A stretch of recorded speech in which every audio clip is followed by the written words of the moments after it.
The one who lives by the truth comes out into the light. That makes me think of the interview last week with Harry and Meghan.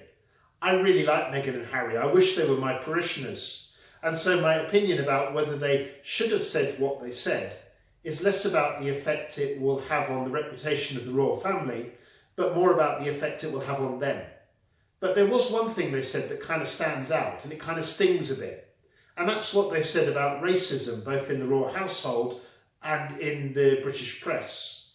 And it's in view of this and other events that have happened this last week that I want to talk to you today about racism, about sexism, and while I'm at it, about homophobia. Now, if I was to stand in front of you now and call you all a bunch of racists, you might get quite angry. The same if I was to call you homophobic or sexist. You might wonder, who am I to be setting myself up as being better than you in order to make such a criticism? You might also feel that an accusation like this is unjustified, and you might be right. After all, I don't think anyone here would ever deliberately discriminate against another person on account of the colour of their skin.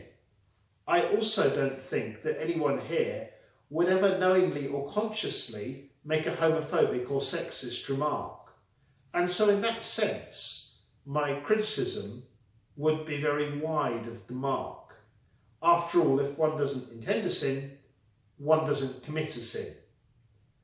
However, and this is where it gets tricky, it's not quite as simple as that, because there is something at play that is known as structural sin.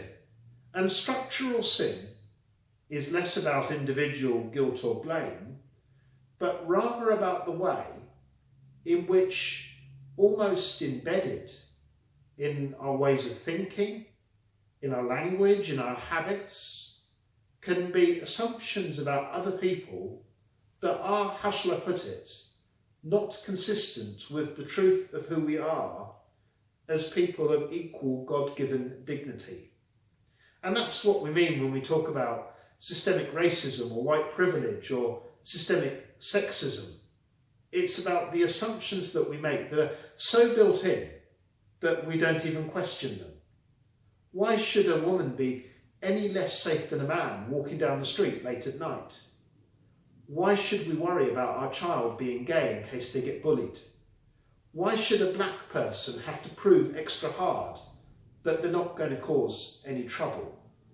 I'm not saying that you or I are to blame for those things, although we can have our moments, but rather that knowing what we know about what happens, what steps can we take to build a society in which it doesn't happen anymore?